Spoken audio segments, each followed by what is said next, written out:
Corona को हराने के, समाप्त करने के हर संभव प्रयास पूरा देश कर रहा है और आप सबके सहयोग से मध्य प्रदेश में भी हमने कोई कसर नहीं छोड़ी है।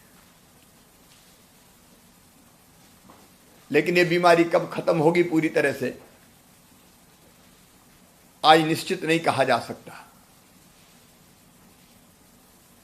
मध्य प्रदेश में हमने 3 जोन बनाए। एक जहां ज्यादा संक्रमण है उसको रेड जोन कहा है, जहां कुछ इलाके में जिले में सीमित संक्रमण है उसको ऑरेंज जोन कहा है, और एक वो जो जहां कोरोना का संकट नहीं है उसको ग्रीन जोन कहा है। अब ग्रीन जोन में तो सारी गतिविधियां अपन शुरू करेंगे 4 तारीख से। मनरेगा की मजदूरी वहां मिलना शुरू हो गई है, ग्रामीण क्षेत्रों में निर्माण के बाकी काम भी शुरू कर रहे हैं, और शहरी क्षेत्र में भी जहां बिल्कुल नहीं है ग्रीन जोन है वहां कई गतिविधियां छोटी मोटी ऐसी शुरू करेंगे जिससे निर्माण श्रमिक भाई बहनों को भी रोजगार मिल जाए। लेकिन कई इलाकों में कोई गतिविधि शुरू नहीं होगी और लॉकडाउन अब 17 मई तक बढ़ा दिया गया है। उसकी दिक्कत तो हमारे सामने है। मैं आपके कष्ट को समझ सकता हूं, परेशानी को जान सकता हूं, और इसलिए एक तरफ पर्याप्त मात्रा में खाद्यान्न की व्यवस्था की है सभी राशन कार्ड धारियों को, और जिनके पास नहीं है उनकी 25 अलग अलग श्रेणियां बना के उनको भी पहले 3 महीने का इकट्ठा राशन दिया, अब 2 महीने का फिर इकट्ठा राशन दे रहे हैं जिसमें चावल और 1 किलो दाल भी शामिल है। अन्न की कमी नहीं आने देंगे। भरसक कोशिश है हमारी कि संकट के समय गरीब को भरपेट भोजन मिले, लेकिन केवल गेहूं चावल दाल से काम नहीं चलता। जरूरत और चीजों की भी होती है, नमक भी चाहिए, मिर्च भी चाहिए, तेल भी चाहिए, और इसी बात को ध्यान में रख के अप्रैल महीने के लिए 30 मार्च को सभी निर्माण श्रमिक भाई बहनों के खाते में 1-1 हजार रुपया हमने डाले थे।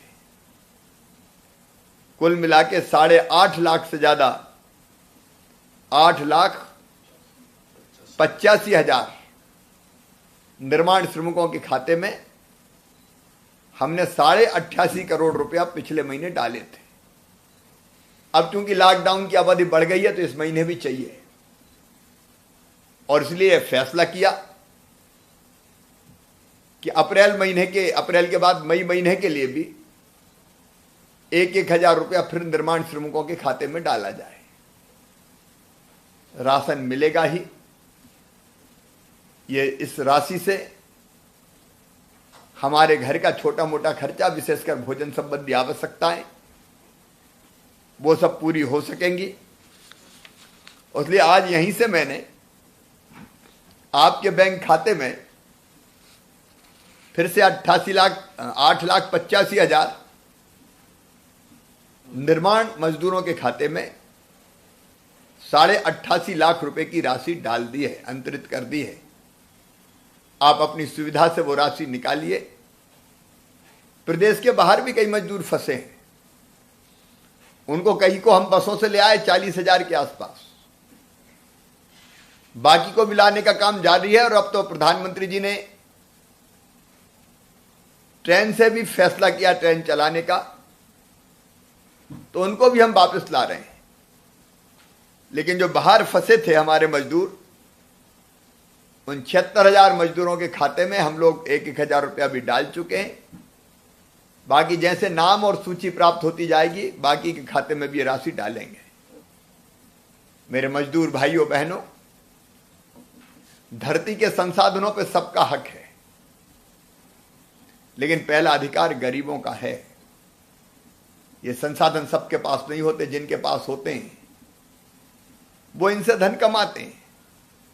इसलिए हमने तय किया कि जो धन कमाएंगे उनसे हम टैक्स लेंगे और जो गरीब है उसको सुविधाएं देंगे।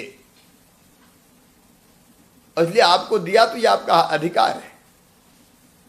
एक बात की और मुझे खुशी है, संबल योजना फिर से चालू कर दी गई है। संबल गरीबों की जिंदगी में नया प्रकाश लेके आई थी। पिछली सरकार ने उसको ठंडे बस्ते में पटक दिया था। हमने फिर से उसको चालू किया है। बच्चों की पढ़ाई की फीस, बीमार हो जाए तो इलाज की व्यवस्था, बेटियों की शादी, बेटा बेटी के जन्म देने के पहले 4,000, जन्म देने के बाद 12,000, एक्सीडेंट में मृत्यु हो जाए तो 4 लाख, सामान्य मृत्यु हो जाए तो 2 लाख, और अंतिम संस्कार के लिए भी 5,000 रुपया जो संबल में प्रावधान था, वो प्रावधान भी हमने कर दिया ताकि मजदूरों की जिंदगी, गरीबों की जिंदगी और आसान बने। जो बाहर के प्रदेशों से आए हुए मजदूर हमारे यहाँ रुके थे, उन मजदूरों के भी, हमारे प्रदेश के नहीं थे लेकिन उन मजदूरों के खाते में भी हमने 1,000 रुपया डाले हैं। हम सब भारत माँ के लाल, भेदभाव का कहाँ सवाल। अगर दूसरे प्रदेश के भाई भी फंसे हैं तो भोजन की व्यवस्था तो की ही, इस राशि की व्यवस्था भी की और उनको घर उनको भेज रहे हैं। प्रदेश में जहां जितने लोग फंसे थे उनको भी उनके घर पहुंचवाने का हमने प्रयास किया है। आपसे केवल इतना ही कहना चाहता हूं कि संकट की इस घड़ी में सरकार आपके साथ खड़ी है, मैं आपके साथ खड़ा हूं। बस इतना ही आग्रह है कि कोरोना को हमको हराना है, इसलिए सावधानियां जरूर रखना, सबसे कहना मेरी तरफ से। 1-2 गज की दूरी वो बहुत जरूरी है। हाथ नहीं मिलाना है, गले नहीं मिलना है, दिल में प्यार रखना है। दूसरे, मुंह पे, नाक पे मास्क लगा के चलना है। मास्क बड़े व्यापक पैमाने पर बन रहे, गांव में स्व सहायता समूह बना रहे, शहरों में भी हमने एक जीवन शक्ति योजना बना के जो बहनें थी उनको मास्क बनाने का काम दिया है ताकि उनकी रोजी रोटी भी चल सके और मास्क की जरूरत भी पूरी हो सके।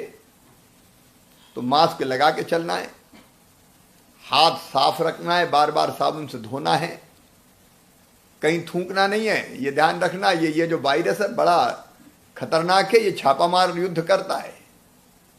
आपने हाथ मिलाया तो चिपक गया, आपने नाक और मुंह खुला रखा तो कहीं से भी इधर उधर वो चिपका होगा, आपके नाक और मुंह में गया, या कोई ने खांस दिया, छींक दिया तो आपके अंदर प्रवेश कर गया। और इसलिए, और थूका आपने तो उस थूक में भी अगर कोई संक्रमित है तो वो थूक के जरिए दूसरे के शरीर में प्रवेश कर जाएगा। इसलिए इन सब चीजों का पालन करना है, भीड़ भाड़ इकट्ठी नहीं करना है।